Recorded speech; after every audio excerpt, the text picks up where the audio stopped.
Good morning. So I ordered this replacement AC expansion valve. I've seen with other people's information and videos that changing this might help if the AC in a 2009 through 2012 Jeep Liberty, and I'm not sure, but possibly a Dodge Nitro stops working. So this is important because it didn't come with new O-rings. There are two set back on there, and then there are some on these, I forget what they called them, orifice tubes. There's one on this, and then there's one on this larger piece here. So this just slides into this slot when you mount it back on. There's an Allen wrench that you'll need to remove these fasteners here, which go in these holes here. Then they just mount back onto the body there, onto that bracket that's on there. And then this, sorry about the video, this has a fastener as well, which holds it on after you get it back on ultimately. It is let's see here, a 10 millimeter. You'll need to get that off. So basically, this is the new one. When you get the new one, you're gonna need to put this fastener as far as you can into this middle hole here. Just twist it right in by hand as much as you possibly can. And you're going to want to make sure that you put this back on carefully over those O-rings, unless you have replacement or brand new O-rings, which some people do. I didn't buy any more, so I'm glad those are there and intact.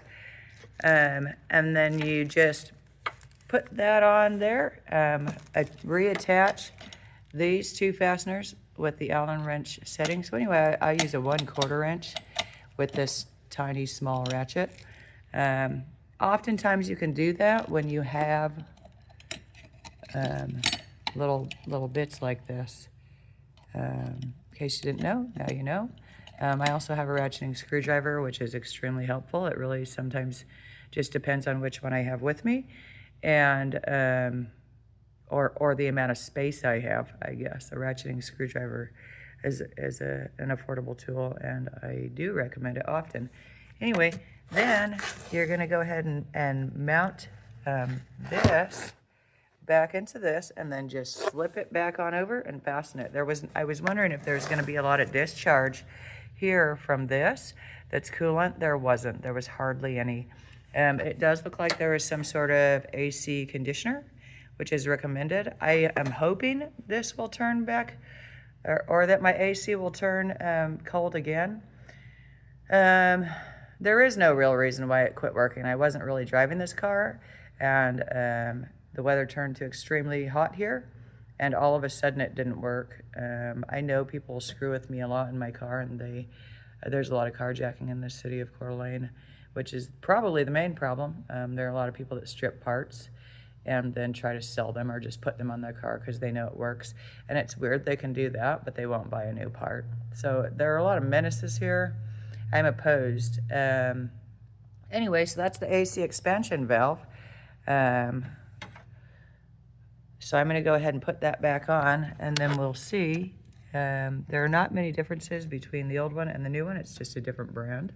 This, sometimes I wonder if they are marked with numbers. This one is also marked with the number there from the new company. So it's really just a few minute fix. You need the 10 millimeter, and then you need like what would be an Allen wrench or an Allen socket. I don't know what size. I'm not going to go look, but there are only a few in the kit there you can get from Harbor Freight. And again, you can use a ratcheting screwdriver, an actual Allen wrench, or you can use this small ratchet here. So I'm going to put that on. If nothing's screwing with you, like I said, it probably is maybe a 5-minute fix. It's really, really important to do, though. The other thing that I did order and I haven't gotten yet is this what do you call it? The low pressure port valve. So I haven't gotten that yet. I'm waiting for that. I hope that fixes it. They said also that these orifice tubes, or whatever is what they call them online, may be clogged. I don't know that that's the reason. I don't think it is. I don't really want to order it if I don't have to. I did go ahead and fill these ports entirely with a new R134A refrigerant charge. It made no difference. Parts that I know that are new that control part of the heat in the air conditioning and cooling is the water pump. So it's going to be way down in here. It is not as easy to change. It's right down there in the middle. The water pump is new. The thermostat on the bottom of the car. Let's see if we can get a look at it.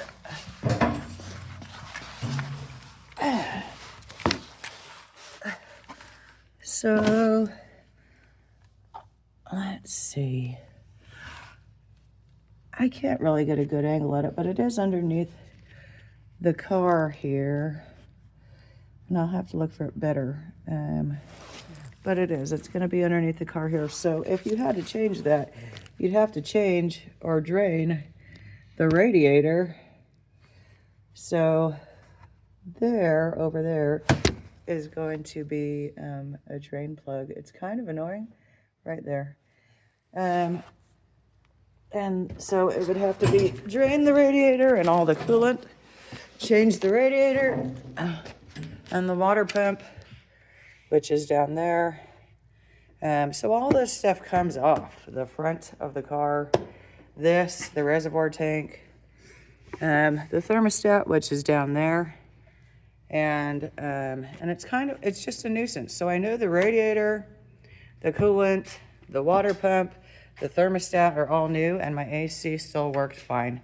It's been less than a year since I done that, and like I said, I have not really driven this car, so there's no real normal reason why this shouldn't be working. But anyway, AC in a nutshell. There are other harder parts to get to, but I'm running out of parts to think about changing, and I'm on a budget here. The other thing is there is the condenser here, which could be changed, but it's annoying. There's also the fan. I know that kicked on because I changed that. So that's typically the fan on almost any car is located in the front there. It's mounted to the radiator. That also works because I tested that.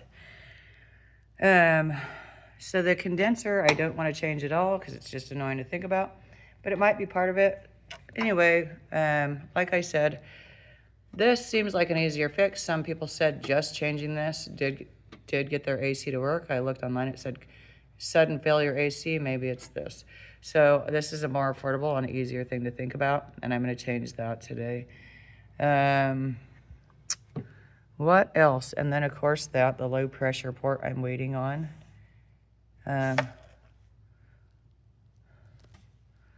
And then these, I don't think I would really have to change. There's another thing here, the AC compressor I did change, and that might be a thing. I've changed it twice. One didn't work at all. They were used from the junkyard, so, $30 or $25 seem more affordable than the price I'm seeing online for a brand new one. I did not catch the clutch, which would be the part on the front of this. It did not engage. So I'm hoping that changing that and that will get the clutch on the front of this, the AC compressor, to kick back on. Because that could be it too. That would be an easier fix again than changing the condenser here in the front. But that's Jeep Liberty AC in a nutshell. There's one harder part I don't want to get to. It's really hard to think about removing the entire dash of this vehicle as just one person. It seems like a whole lot of work. But anyway, have a good day. Expansion valve, AC expansion valve, very easy fix. The 5-minute or more affordable fixes are always where you want to start if you have a budget. And because like if I took this to a mechanic shop, which I have 3 or 4 times, they want $200 to give me an answer, but they still don't fix anything. They fix nothing for $200. And I can't afford that. So I'm going to start with what I know. I haven't changed. And it's really unrealistic to think in a period of a year when your car works perfectly fine that every little part needs changed. That's not, there's something wrong with your neighborhood or your family or your people if that happens to you. There's no way that is an actual thing.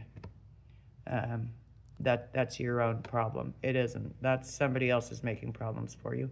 Anyway, have a good day.